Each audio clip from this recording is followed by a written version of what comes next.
Hi guys, I'm a Thermomix consultant in Australia and Singapore. I live in Singapore at the moment and run my business virtually in Australia.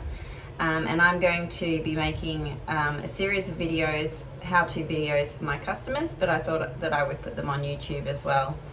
And that way everyone can have access to them. So the first thing that I'm going to show you is how to use chop mode.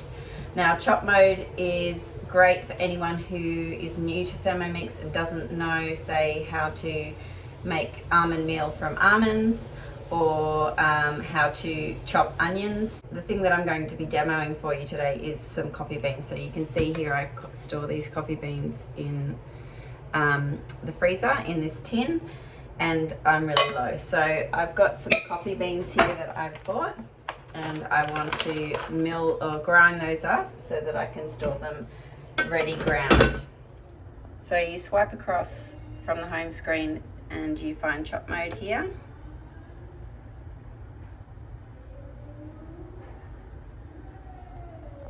And then you're going to scroll down until you find coffee beans. If you can't find it on the list, you can just search.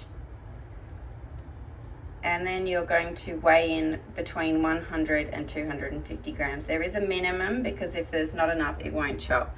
One thing you need to make sure is that your bowl is dry. So you can see some wet patches here. If I'm grinding grains and things like that, I need to have a dry bowl, so I'll have to dry that first. And then you just tap on the scales here. And then I'm going to weigh in my coffee beans. All right, so I've given that a nice dry with the paper towel. Now I'm just going to reset these scales so that they're at 0. And pour in the coffee beans. Not so easy one-handed. There we go. So they're in there now. So I've added exactly 100 grams. I put the lid on, and then I'd say set, and it will have programmed in for me the exact amount of time and speed. So I just turn the dial.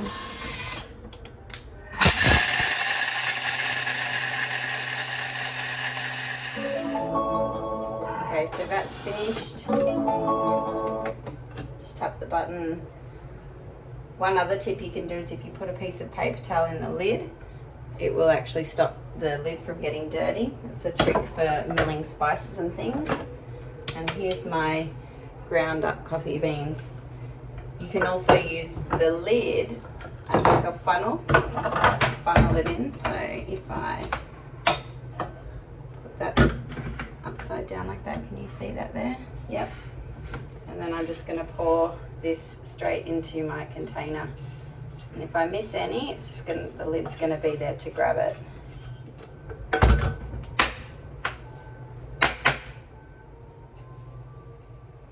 And there I now have a full tin of coffee beans. So I hope you found that useful. Feel free to subscribe to the channel because I'll plan to make a few more useful how-to Thermomix videos along the way.